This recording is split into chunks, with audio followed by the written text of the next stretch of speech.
Assalamualaikum warahmatullahi wabarakatuh. Perkenalkan, saya Muhammad Aditya Putra, NIM 24074041. Saya akan menjelaskan komponen-komponen pada alat berat. Yang pertama yaitu alat berat kompaktor. Kompaktor ada beberapa komponen. Yang pertama yaitu drum. Drum berfungsi sebagai pemadat tanah atau aspal pada proyek-proyek yang proyek pengaspalan atau proyek pemadatan tanah. Yang kedua yaitu vibration system yang ada pada dalam drum ini yang berguna untuk memadatkan tanah-tanah dan meredam getaran pada alat berat. Yang ketiga yaitu sistem hidrolik. Ini ada di bagian sini, yaitu jaringan sistem hidrolik yang untuk mengatur naik turunnya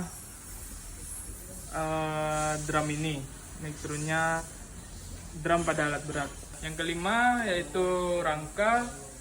Rangka ini berguna untuk menahan beban dari drum dan menahan drum pada alat berat kompaktor.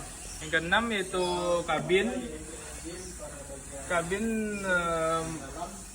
berfungsi untuk tempat operator untuk mengoperasikan alat berat.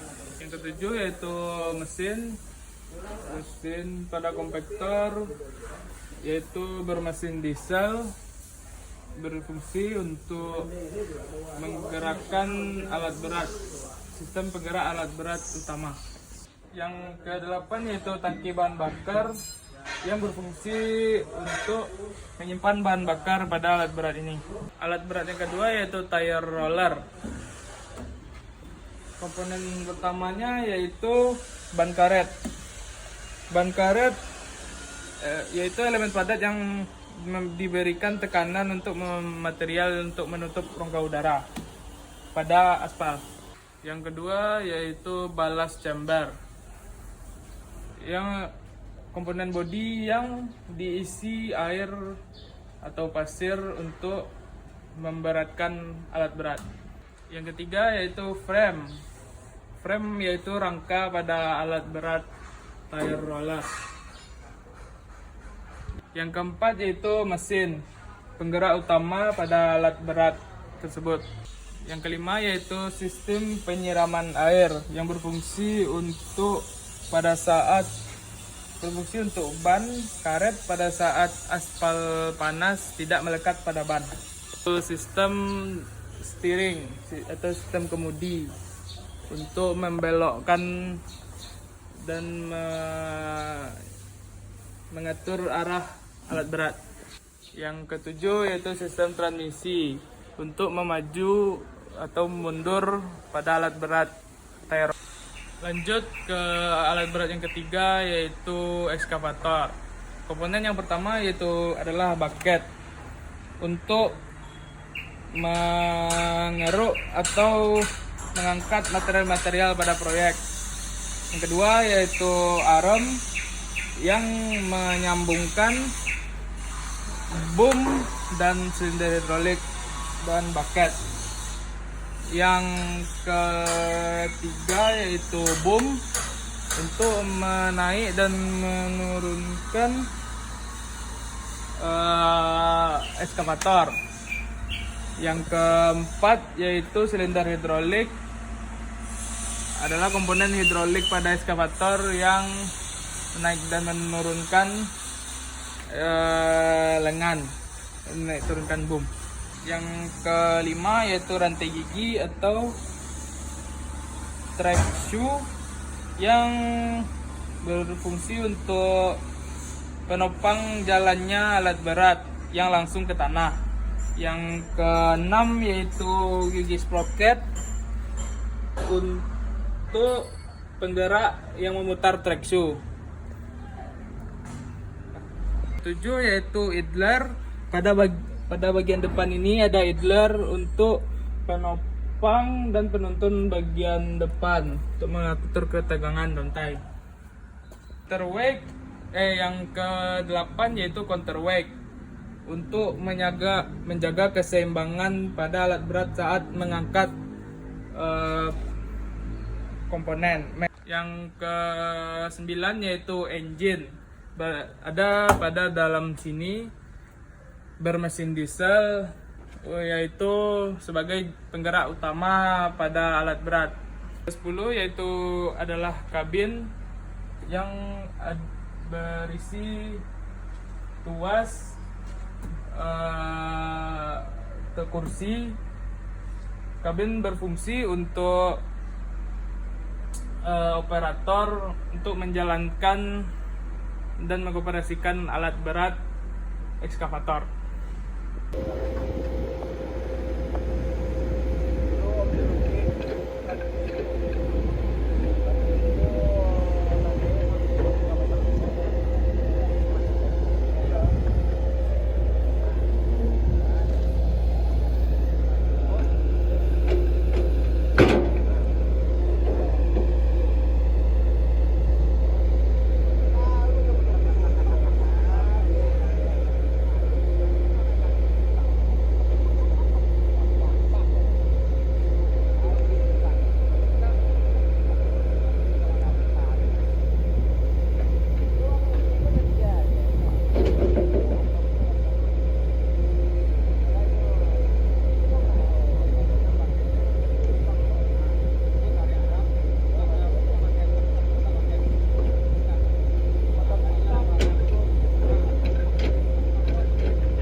Baik Pak, saya akan mewawancari Bapak tentang observasi TAB saya pada video ini.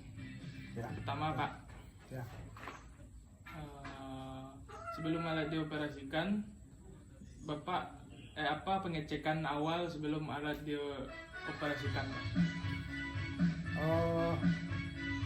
Kalau sebelum alat dioperasikan itu kita harus mengecek dulu yang pertama oli, yang kedua oli mesin, oli hidrolik, kemudian BBM, air radiator, terus BBM, lampu-lampu, rem, dan juga dicek ban harus dicek. Kemudian juga harus dicek semua panel harus berfungsi dengan baik. Ya, itu harus kita lakukan supaya kita dalam bekerja itu tidak ada kendala. Ya, mungkin itu aja yang sebelum alat dioperasikan.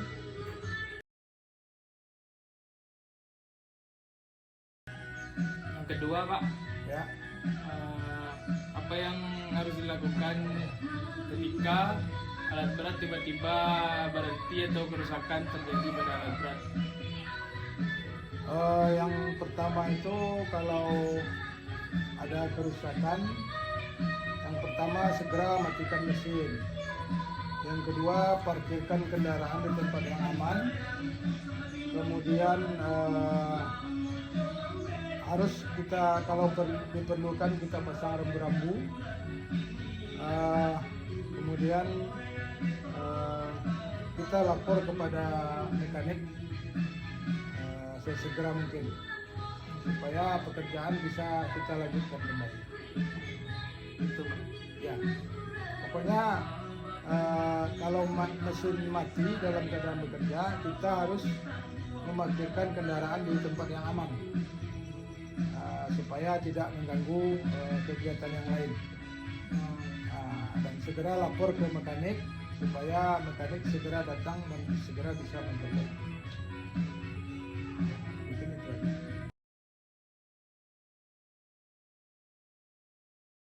Yang ketiga Pak, Ya, apa pengalaman paling sulit Bapak saat jadi operator? kalau pengalaman yang paling sulit itu kita bekerja pada saat musim hujan. Karena musim hujan itu sudah pasti tanah itu berlumpur. Dan kita harus berhati-hati supaya menjaga kestabilan alat agar tidak tergelincir. Dan kita tetap berkoordinasi dengan tim supaya pekerjaan kita berjalan dengan lancar. Tidak ada halangan walaupun hari hujan. Tetapi kendala yang paling sulit ya waktu itulah, waktu musim hujan dan pasti berlumpur. Dan kita harus berhati-hati agar alat kita tidak tergelincir. Nah, kalau hari panas biasa tidak ada kendala biasanya. Aman Pak. Aman. Nah, ya, paling itu. Makasih Pak sudah menjawab wawancara dari saya Ya, untuk tugas ini. Makasih Pak. ya, semoga bisa diterima dan lancar urusan kuliahnya. Ya, Makasih Pak. ya, terima kasih ya. Ya, Pak. Ya.